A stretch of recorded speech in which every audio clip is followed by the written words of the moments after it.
Hi, this is Chadillac, and this is the Cage Rage Podcast.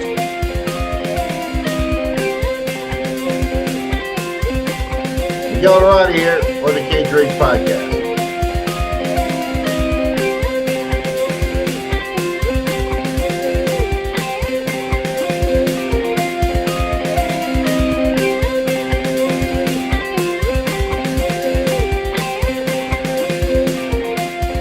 Hey, welcome to the Cage Rage Podcast. I'm Chadillac, your host, and I'm here with fight analyst Miguel Iturrate. Miguel, what's up today?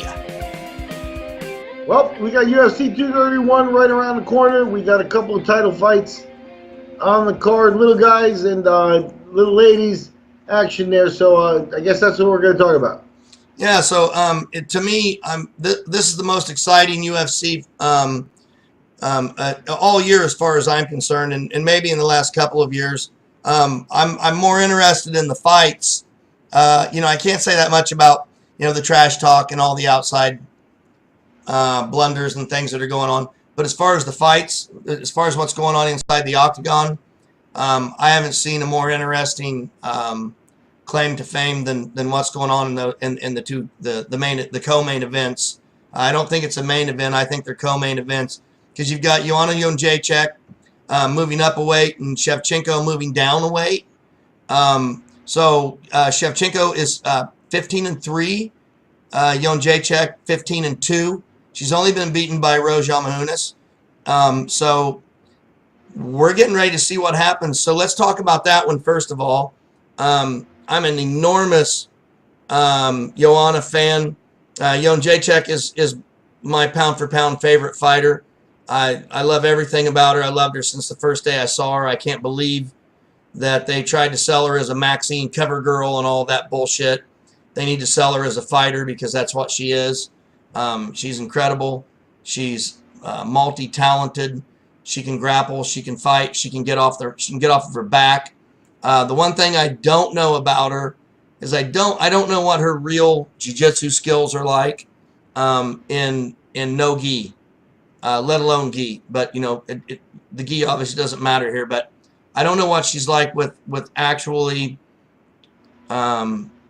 really tapping people out when she's sweaty and she's tired and it's 14 minutes into a fight.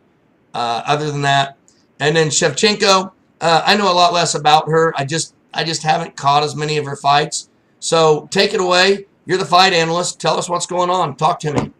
We did a podcast recently on the women of MMA, and here we are talking about 125-pound weight class, and the UFC putting a new title out there, something that is new because they have been blocking this weight class. Now, to me, blocking this weight class is really counterproductive towards helping the women, and they've been blocking it for a few years now. So bringing it aboard now, I think, opens up a lot of possibilities. You're seeing it here in that, yeah, Joanne's going up, but Joanne kind of doesn't have a great opponent at 115, so you can see her going up. But more tellingly, Shevchenko's going down a weight class, which to me, hints of a need at this other weight class. And not to mention, there's a bevy of competitors out there right at 125. 125 could be the premium women's weight class because of the number of competitors and things.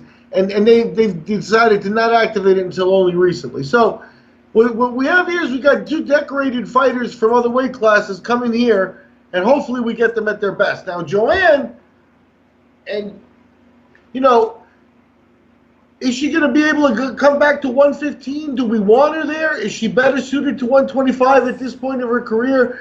A little less weight cutting, maybe carry a little more muscle mass? Not, I don't know. We'll see about that. She's not a little girl anymore. Yeah, and that happens. I think with athletes too, you'll notice it. At a certain point. Yeah, she's 31 now. So yeah, I think that makes sense. So 125 may suit her, but Shevchenko's going to be coming down for 135. Now 135, if you look at her resume, at 135, she hung with really the best 135 that's out there. So when you consider that, I would name Shevchenko the favorite, and then I add to it that we've got Russia versus Poland, which, having been part of the fight game and having access to fighters from both countries, I know that that's a rivalry that, you know, they're not going to like each other much. So I think that's something where we'll see an advanced women's fight here, in that things like the international rivalry will come into place. You know, Russian girls don't like Polish girls because Russian men don't like Polish men because they've been rivals for, you know, hundreds of years, kind of thing. That I'm talking about Russia versus Poland as a rivalry that adds something to fights, and I think that we could see something like that coming here. You know, I think especially in Joanne's case, I think what we got with Joanne, and I know she's your favorite fighter here, but I think you got Joanne in a good situation, probably at home in Poland, where she's a bit of a star, and gotten across. But I think if she wins this fight, it puts her back in the conversation of being, you know, a star on a different level, maybe another few paydays and things like that. Yeah. You know, getting to the point where you know, her last name's so hard to say, does she become Joanne just like Madonna, you know, the one name person and everybody knows her. You know, she's cool. She's a good, but the way she fights, she's another fighter that leaves no doubt that fighting is fighting. It's, you know, if it's women's fighting and you got to bring up that it's women, then maybe it's not being done at the highest level, because women can do it at the highest level where there's really no distinction. Right. You know, and that to me, you know, Joanne embodies that, especially when it comes down to, like, you know, intangibles in a fight, you know, like aggressiveness, you know, finishing, you know, if you've got an opponent hurt, what do you do with them? You know, are you, can you be cruel if that's what the fight calls for, to a certain extent? I don't know if that's the right word, but, you know, aggressive at a time when your opponent's down, you know, up the ante and stuff like that. Joanne shows all of that, you know. Oh, yes. That's a fighter's mind operating in there. So that's what I like about her. Like I said, with Shevchenko, I'm in the same boat as you. As I know a little bit less about her, but the bottom line is again, when you consider who she's hung with in terms of opposition at 135 pounds, Shevchenko went 5 rounds, split decision with Amanda Nunes. Yes. Shevchenko beat Holly Holm. Shevchenko beat Holly Holmes? Beat Holly Holm. And has a total of 8 rounds in the books with Nunes, so Nunes can't put her away. Oh, she also has win over Sarah Kaufman, who's a reasonably tough fighter. The losses come to Nunes and Liz Carmouche. You have to think she'd beat Carmouche now, but I don't know. You know, maybe Carmouche has her number, but yeah, she beat Holm. Unanimous decision, 5 rounds. None of that's good. None of that's good for Joanna. No. This is a world title fight, and Joanne is facing an equal. The records are 15-3, 15-2, as you pointed out. But I mean, we already talked about. We did the podcast previous. We talked about Cyborg and Amanda Nunes' a super fight coming up on 12/29. You're talking about Nunes moving up in weight class because she's kind of, you know, out of the 135-pound division. Nunes is coming off a split decision with Shevchenko and going on to a super fight. Shevchenko was a heartbeat away from being 135-pound champion with a split decision. So yeah, I wanted to stack up their stats for you so you could see their stats, and I'll have Aaron list the stats on this when we're talking about this, so the audience can see it too. But so listen to the stats, how well they line up, and it seems like they're very, very close together. But when you see the difference in the opponents they fought, it doesn't seem even close. When you're talking about Nunes and Holly Holmes versus Claudia Godel and Rose Namajunas, I mean, there's no comparison in size. So Joanna Jedrzejczyk was hung with bigger girls. I mean, keep in mind, Holm operated just fine at 145. Shevchenko moving down to 125, but beat Holm. So you have to consider skill-wise, Shevchenko's bringing a package very similar to Joanne's, and they're both, you know, what we would consider at one point Eastern Europeans. I think that kind of makes a woman in the combat athlete sports have a similar mentality. They're both going to be really prideful in this fight. I think it has a potential, even though the Holloway Ortega fight is a superior UFC fight, as you pointed out. I think this one could steal the show. Okay, so let me run through the stats with you real quick on these two fighters. Okay, so 15-2, 15-3. Joanna Jedrzejczyk, respectively, is the first on these. 15-2, 15-3. Jedrzejczyk is 31. Shevchenko's 30. Jedrzejczyk's height, 66 inches, 65 for Shevchenko. 125, 125 pounds. Reach, 66.5, 67 inches. That's big. So there's some numbers there where they seem to match up really closely on paper, but man, that scares me because so here's my question.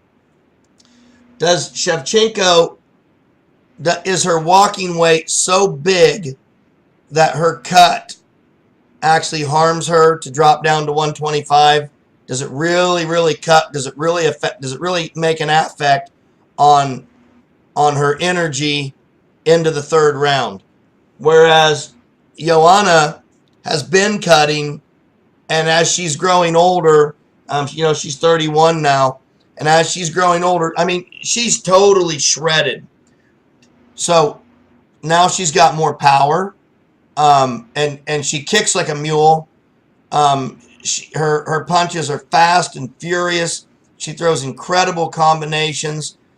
She has kick punch combinations that, man, you don't see unless you're in Thailand.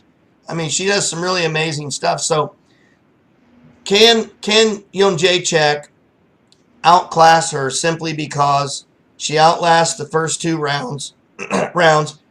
Gets Shevchenko tired from the cut, and Jedrzejczyk is stronger because she didn't have to cut. She's at a natural weight where she feels stronger for the first time ever and isn't cutting. Does that play into her game and actually give her this victory, or does she just get ran over and steamrailed? Okay, I think Shevchenko was a small 135er, so I don't think she's going to have trouble with the cut, but I think that's question number one. I think if I'm a betting person, I almost will hold my bets till after I see the weigh-ins. I want to see the weigh-ins. I want to see them next to each other. I want to see what they look like with their weight cut to the 125 where they're both there. I want to see what Shevchenko looks like. And then from there, maybe make some decisions. Like I said, I don't think she's a huge 135er, so this weight cut might be good. In that respect, this becomes like almost like a historic UFC fight, and it really should be looked at that way because you had women crammed into other weight classes. Now you've got this weight class available. Maybe this is two fighters who are both fighting at their optimal position and have never been at their optimal position anymore. If that's not the case, then the weight cutting and things could be a factor. And again, just the fact that we're talking about it in a women's fight when we haven't had true weight divisions and movement and stuff like that, for artificial reasons, it's a historic fight. Holly Holm went up in weight, but there was always the X factor of getting Cyborg involved in the UFC and how do you bring, her and her power, star power into the UFC and things. It's different than inaugurating a new weight class. So these girls, and different than, at the smaller weight classes where, I forget the girl's name because here we are at the podcast shooting from the hip like we always do, but I think, she was the TV girl that won the world championship and then lost it. I think it's at 105 pounds. Then lost it immediately because she fought a really experienced fighter next time. Or didn't even make the fight. I don't even remember what the story was. But the point is you could wind up with a champion who's not an elite champion. And at 125, you're going to inaugurate this weight class with a superior and top-notch weight class. Yeah, champion. Definitely. Yeah, you've definitely got whomever receives the crown. Montana, I think her name was. I think she was the 105-pound champion, but she won after winning the TV show and stuff. And then from there, in her first title defense, she wasn't even able to step up. Well, yeah, I mean, you've got two champions here, no matter what. Whichever fighter walks away with this, they walk away earning it, deserving it, and well able to defend it with whomever steps up. So, there isn't anyone that can threaten them and just simply come in at 125 and ruin their day, and outclass them that I know of anyway. I mean, maybe there is, but I don't see it. Maybe Claudia Gadelha comes in and she's, maybe she is the wrestler that, look, I was cutting so much that I couldn't get in there and get the job done, and now I get the takedowns at 125 and I can do my job. Maybe that's it. I don't know. But so here's my take on things. Jedrzejczyk, everybody she fought until she fought Rose, she absolutely dominated, from start to finish, through making sure that she was able to stand up. The few times, so she fought Claudia twice. Claudia took her down, but Rose got back, but Joanna got back up. And when she got back up unscathed. So although she was taken down, she was never harmed. She was never in danger. She knew how to get on her hip. She knew how to push away, and she knew how to actually throw elbows and do damage of her own from her back until she was up. She knows how to use the fence to work under and get underhooks and keep from getting taken down. So Shevchenko may want to use the fence to try and bully her around, and I don't know that she can do that with Joanna. So that weight is really the big difference for me, because I don't think Shevchenko has. Look, she's not the striker that Joanna is. I have no doubt about that. And again, I haven't seen a ton of her fights, but I've seen enough to know that she doesn't strike like Joanna does. She doesn't have that crisp, clean, super speed. Although Joanna doesn't always show. Let me ask you a question. Okay. Who's the better striker, Joanna or Holly Holm? Joanna. Okay. What do you think? I think it's definitely arguable. I think Holm can bring a resume at an elite level from another sport that really makes her unique. I've already talked about another podcast where I think Holm's position is in history and things. So I hold her really high. Okay. And I hold boxing technique at that level. Can I put a caveat in with that? With Thai boxing. The caveat with that is that who is the better striker in MMA? No, I understand that. And that is Joanna. Yeah, maybe. In American kickboxing or in boxing, Holly Holmes. In Muay Thai, Joanna. Holmes has a couple of good, performances, but this is the only reason I bring it up, not to compare Joanna and Holly, because I don't want to do either girl an injustice, because they're both absolutely the top of the heap, But that's what my position is Shevchenko already faced an elite of some level at that point, and not only walked out of there, but she walked out of there with a win. So how much of a different elite game is Joanne going to bring that Holmes doesn't? Now, Holmes more calculated, perhaps more of a counter striker, where the aggression won't be there. But it's arguable that, in terms of game planning and things like that, Joanne is not more advanced than Holly Holm. But it's a fight, it's a notch on the belt kind of thing. And it gives you the open question of, she's facing a much larger woman than she's going to be facing this week, with elite skills, maybe not the chop you down Thai skills with the elbows and stuff, but Holm will throw elbows. Holm's looking to take your head off with a kick, and she's looking to set you up with punches where you're left like this, so that kick can come right back up. And Holm, what do you know about? From boxing, they have an ability to say, okay, I have a couple. I see what your tendency is, so this is where this works in. Yeah. I'm going to hit you this 3 rounds later, and Holm brings that. And I think so. I think Shevchenko's faced an elite level striker like that before, and I think that experience is something that could show itself in this fight. If she's able, I think Joanne, to a certain extent, is not wrong when they pin her a little bit as a bully, and I think now the hope is that Shevchenko, like Rose, will be able to get something else out of the bully. Because Rose got the be like the surprise, like all of a sudden, like holy, she got like an answer, right? But she should be expecting that from this girl. So maybe she tries a different approach. But if she tries the same approach and gets face down, and they're looking at each other 3 minutes into round one after a couple of exchanges where nobody knows who's won, then that Shevchenko is gonna carry some weight, because Shevchenko is gonna know how to back off if she needs to, or she's gonna have been in these positions before. Okay, so here's, I'll tell you the Holmes thing.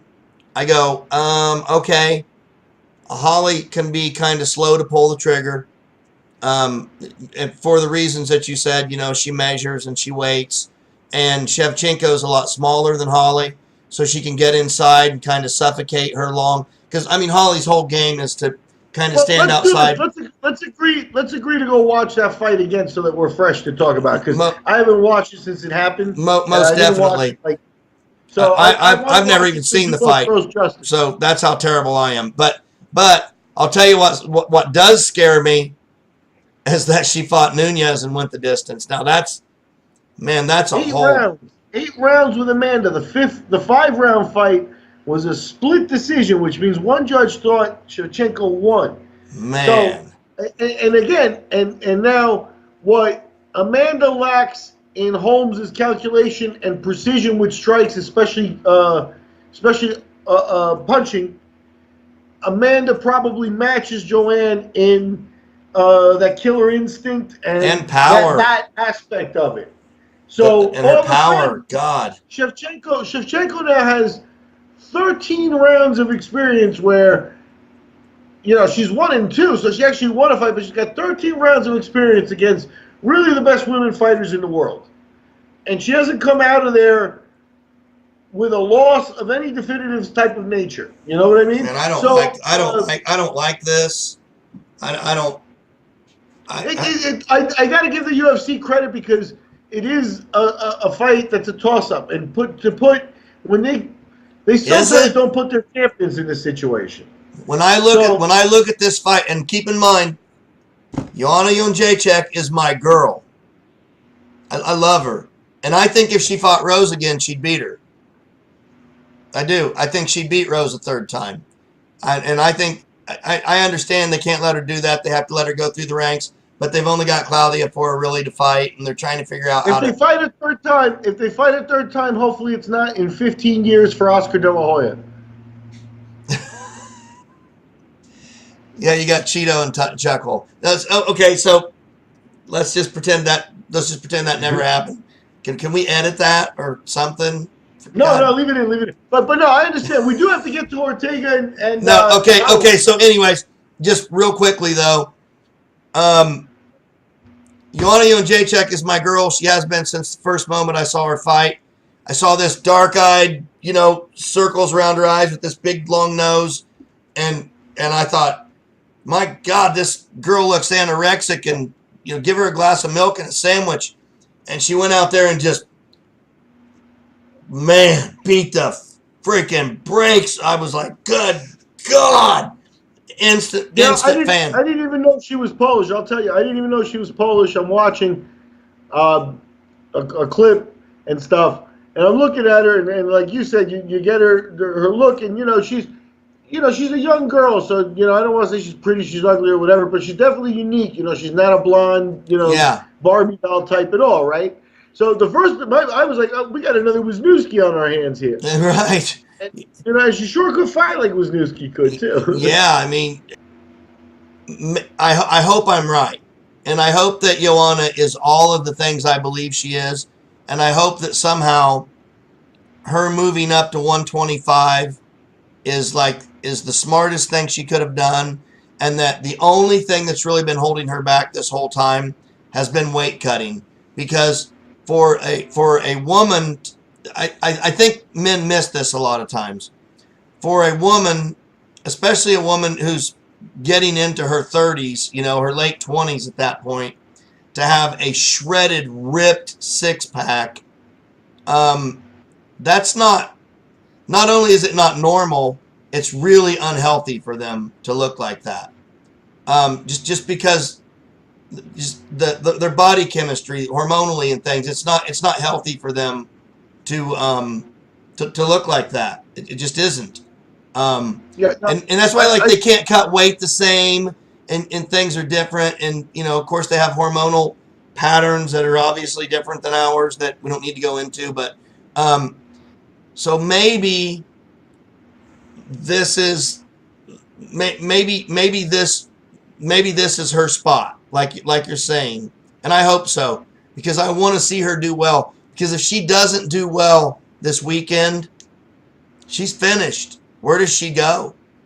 Whereas Shevchenko becomes a champion and she finds her spot, and then it opens up the gates and the floodgates come in, and the whole 125-pound flyweight division is opened up, and it becomes something really amazing. What do you think? And then we'll wrap it up. My honest opinion, I'm just crystal ball, and it could go completely different. But crystal ball, I predict a slobber knocker, knockdown, drag out fight, and that leaves you wanting a rematch.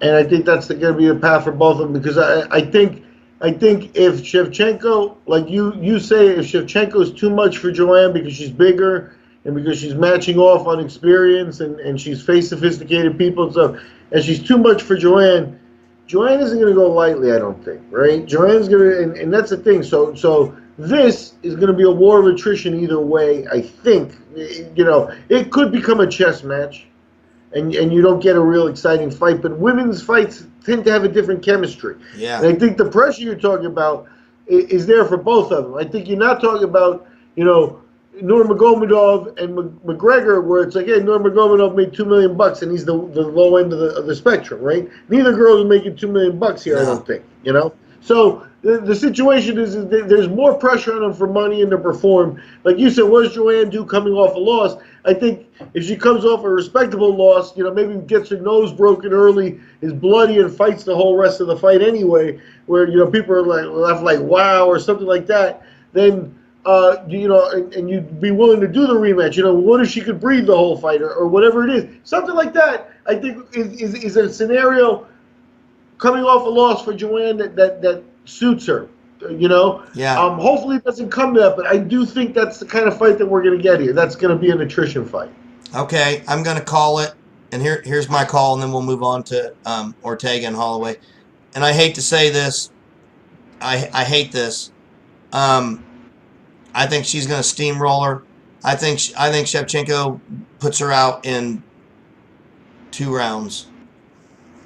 I hope I'm wrong. I hope I'm wrong. Yeah, no, I think Joanna's got a little more guts in that. I'm gonna actually hold off on my pick. I know that people may see us, but I'm gonna hold off on my pick until after I've rewatched Shevchenko fight Holm again, just because I want to see a little more now. Trying to apply it to Joanna and see what Shevchenko basically shows me there, how she's reacting and things to a high level. That'll help me decide what type of chance Joanna is. I think the problem with Joanna, and it may be still thing is that she fights excellent as a bully, but once face down, that it's kind of like the Mike Tyson question, Yeah. Once face down and you're facing an equal who's looking you in the eye, does she have an answer? Does she have a step up? Does she really say, okay, but here's this and do the wipeout? Does she have that at this level? It's a great fight. Hey, listen, this has been a great podcast. We're going to cut this one, and we will get back with you on UFC 231 December 8th coming up this weekend.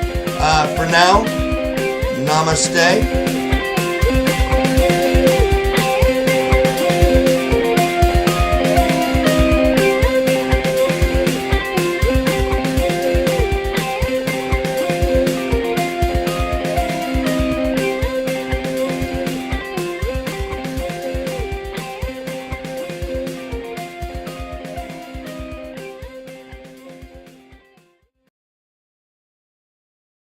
Tyler, you do not put your foot up at your mother's face.